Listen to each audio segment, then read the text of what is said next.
പിതാവിന്റെയും പുത്രന്റെയും പരിശുദ്ധാത്മാവിന്റെയും നാമത്തിൽ ആമേൻ. ഈശോയുടെ സ്നേഹം നിറഞ്ഞവരെ, ഇന്ന് ജൂലൈ മാസം 31 ഈ മാസത്തിന്റെ അവസാന ദിവസമാണ്. നമുക്ക് ദൈവത്തിന് നന്ദി പറയാം. ഈ ഒരു മാസം ലഭിച്ച നിരവധിയായ അനുഗ്രഹങ്ങളെ ഓർത്ത് അതോടൊപ്പം നമുക്ക് വരുന്ന മാസത്തിലേക്ക് പ്രാർത്ഥനാപൂർവ്വം പ്രവേശിക്കാനുള്ള അനുഗ്രഹവും ദൈവം തരട്ടെ. ഇന്ന് കൈത്താക്കാലത്തിന്റെ 4-ാമത്തെ ആഴ്ചയിലെ ബുധനാഴ്ച ദിവസം വിശുദ്ധ ലൂക്കാ അറിയിച്ച സുവിശേഷം 10-ാം അധ്യായം 25 മുതൽ 37 വരെ വാക്യങ്ങളിൽ വിവരിക്കുന്ന ഏറെ പരിചിതമായ ഏറെ ഹൃദ്യമായ നല്ല സമറിയാക്കാരന്റെ ഉപമയാണ് ഇന്ന് സുവിശേഷത്തിലെ ധ്യാന വിഷയം. തിരുവചനം പറഞ്ഞു തുടങ്ങുന്നത് പോലെ, ഒരു നിയമജ്ഞൻ ഈശോയെ പരീക്ഷിക്കാനായി അവനോടൊരു ചോദ്യം ചോദിക്കുന്നു: ആരാണ് എൻ്റെ അയൽക്കാരൻ?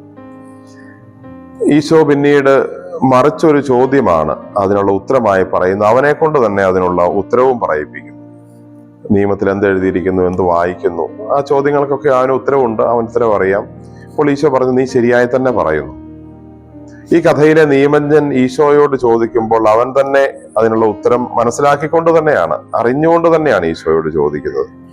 നമുക്കും പലപ്പോഴും ഈ നിയമജ്ഞന്റെ ഒരു മനോഭാവമാണ്. നമുക്ക് ആവശ്യമായിട്ടുള്ളത് എന്താണെന്നും എന്താണ് ചെയ്യേണ്ടതെന്നും എങ്ങനെ സംസാരിക്കണമെന്നും ഒക്കെ നമുക്കറിയാം, നന്നായി അറിയാം. വഴിയിൽ കിടക്കുന്നവനെ ആദ്യം കണ്ട 2 പേർക്കും അവനെ സഹായിക്കേണ്ടതാണെന്നുള്ള അറിവുണ്ടായിരുന്നു, ബോധ്യമുണ്ടായിരുന്നു, തോന്നലുണ്ടായിരുന്നു. പക്ഷെ അത് പ്രാവർത്തികമാക്കാൻ അവർക്ക് പറ്റിയില്ല. പുരോഹിതനും ലേവായനും അത് അറിയാമായിരുന്നെങ്കിലും, ഇവൻ ദൈവത്തിന്റെ ഛായയിലും സാദൃശ്യത്തിലും സൃഷ്ടിക്കപ്പെട്ട മനുഷ്യനാണ്, അതുകൊണ്ട് ഇവനെ സഹായിക്കേണ്ടത് ആവശ്യമാണ് എന്നുള്ളത് അവർക്ക് അറിയാമായിരുന്നെങ്കിലും, ബോധ്യമുണ്ടായിരുന്നെങ്കിലും അവർക്കത് പ്രാവർത്തികമാക്കാൻ പറ്റിയില്ല. ഒരുപക്ഷെ അവർ ചെയ്യാൻ പൊക്കോണ്ടിരുന്ന ജോലി, അവരുടെ ഉത്തരവാദിത്വ ചിന്തയൊക്കെ അവരെ അതിൽ നിന്ന് പിന്തിരിപ്പിച്ചിരിക്കാം. നമുക്കുള്ള ബോധ്യം അനുസരിച്ച്, ശരിയായ അറിവനുസരിച്ച് പ്രവർത്തിക്കാനുള്ള മനസ്സിന്റെ ഒരു സന്നദ്ധതയാണ് ഇനി നമുക്ക് വേണ്ടതെന്ന് ഈശോ ഓർമ്മിപ്പിക്കുന്നു. കരുണയുള്ള മനസ്സുണ്ടെങ്കിൽ തനിക്ക് വേണ്ടി കരുതിയിരുന്നതൊക്കെ മറ്റുള്ളവർക്ക് പങ്കുവയ്ക്കാൻ സാധിക്കുമെന്ന് ഈ നല്ല സമറിയാക്കാരൻ ഇന്ന് ഓർമ്മിപ്പിക്കുകയാണ്. ഈ സമറിയാക്കാരൻ ഒരു യാത്രയിലാണ്. അവൻ തനിക്ക് വഴിയാത്രയ്ക്ക് ആവശ്യമുള്ള കാര്യങ്ങൾ എടുത്തിട്ടുണ്ട്. എണ്ണ, വീഞ്ഞ്, അല്ലെങ്കിൽ അവന്റെ യാത്രയ്ക്കുള്ള ആ ഉപാധി, കഴുത.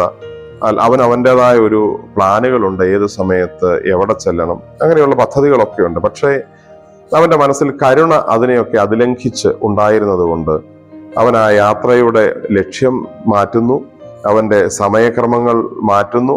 അവൻ തനിക്ക് വേണ്ടി കരുതിയിരുന്നതൊക്കെ ഈ വീണ് കിടക്കുന്ന മനുഷ്യനുമായി, പാവപ്പെട്ടവനുമായി പങ്കുവയ്ക്കുവാൻ, ഒരു അത്യാവശ്യക്കാരനുമായി പങ്കുവയ്ക്കാൻ തയ്യാറാകുന്നു, കൊടുക്കാൻ ഒട്ടും മടിച്ചില്ല. സത്യത്തിൽ നമ്മളിവിടെ മനസ്സിലാക്കുന്ന ഒരു കാര്യം, ഈ സമറിയാക്കാരൻ ഈ വഴിയിൽ കിടന്ന മനുഷ്യനെ കണ്ടത് കണ്ണുകൊണ്ടല്ല, ഹൃദയം കൊണ്ടാണ്. കണ്ണുകൊണ്ട് കണ്ട 2 പേർ വെറും കണ്ണുകൊണ്ട് കണ്ടവർ മാത്രമായി കടന്നുപോയി.